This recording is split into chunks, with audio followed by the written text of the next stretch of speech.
আজকের ভিডিওটা সেই সমস্ত ছাত্রছাত্রী জন্য ইম্পর্টেন্ট যারা 2025 সালে মাধ্যমিক পরীক্ষা দেবে।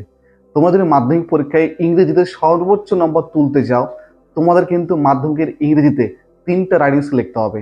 আজকের ভিডিওতে আমি তোমাদের মাধ্যমিকের জন্য সবথেকে ইম্পর্টেন্ট রাইটিং স্কিল সাজেশন দিতে চলেছি। এখানে যতগুলো সাজেশন দেওয়া আছে, যতগুলো রাইটিং স্কিল দেওয়া আছে, এই রাইটিং স্কিলগুলো তোমরা যদি রুলস বুঝে পড়ো, আমি আশা করছি এখান থেকে 3টা রাইটিং স্কিল কমন পাবে। আর যদি সমস্ত রাইটিং স্কিল কমন না আসে, তোমরা এই রাইটিং স্কিলগুলো রুলস বুঝে পড়লে যে কোনো রাইটিং স্কিল লিখতে পারবে। তাই তোমাদের বলবো, তোমরা যদি ভিডিওটা প্রথমবার দেখে থাকো, চ্যানেলটিকে সাবস্ক্রাইব করো মাধ্যমিকের ইংরেজির সমস্ত ইম্পর্টেন্ট ভিডিও পাওয়ার জন্য। এবার 2025-এর জন্য সব থেকে ইম্পর্টেন্ট রাইটিং স্কিল কি? সব থেকে ইম্পর্টেন্ট হচ্ছে ফর্মাল লেটার। ফর্মাল লেটার এর মধ্যে সব থেকে ইম্পর্টেন্ট কি হচ্ছে? Editorial letter. Editorial letter. আর কি ইম্পর্টেন্ট দেখো, স্টোরি কিন্তু আসেনি, 24-এ আসেনি, 23-এ আসেনি। এবার সব থেকে ইম্পর্টেন্ট 25-এ আরেকটা, এটা হচ্ছে স্টোরি। এরপরে কি ইম্পর্টেন্ট? প্যারাগ্রাফ। কারণ দেখো 25-এ কিন্তু নোটিশ আর রিপোর্ট কিন্তু আসবে না, মানে আসার কোনো চান্স নেই। আর কি ইম্পর্টেন্ট? বায়োগ্রাফি পড়তে হবে। আর পড়তে হবে তোমাদের প্রসেসিং। তাহলে এই 5টা প্যাটার্ন 25-এ তোমাদের পড়তে হবে। কি কি?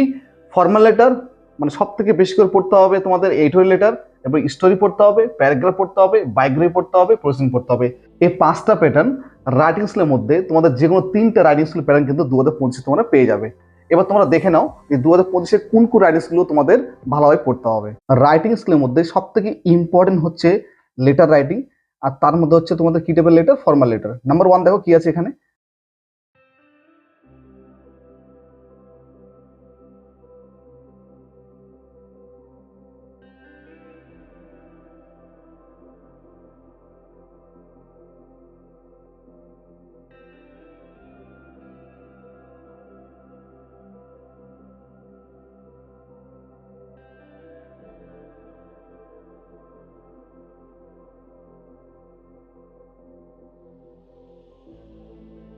এরপরে যে স্টোরিগুলো তোমাদের ভালো করে পড়তে হবে, দেখে নাও। নাম্বার 1,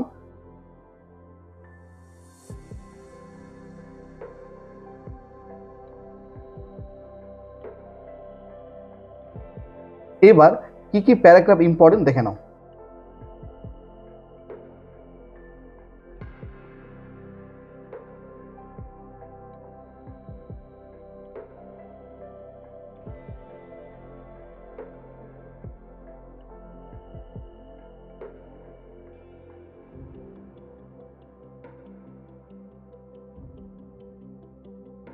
এবার সব থেকে ইম্পর্টেন্ট বায়োগ্রাফিগুলো দেখে নাও।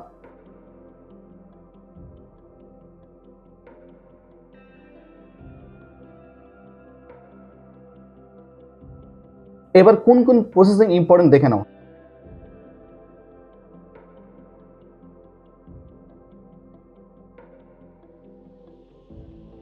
এই সমস্ত রাইটিং স্কিল তোমাদের ভালো হবে, রুলসটাকে বুঝে প্র্যাকটিস করো, আমি আশা করছি। এবং তোমাদের আবার বলছি, এখান থেকে তোমরা রাইটিং স্কিল কমন পাবে।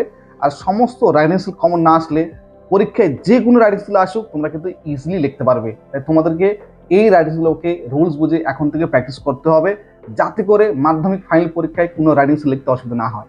তো ভিডিওটা এই পর্যন্ত। যদি ভিডিওটা ভালো লাগে লাইক করো, বন্ধুদের শেয়ার করো। আর মাধ্যমিকের ইংরেজির সমস্ত ইম্পর্টেন্ট সাজেশন অ্যান্সার পাওয়ার জন্য চ্যানেলটিকে সাবস্ক্রাইব করো।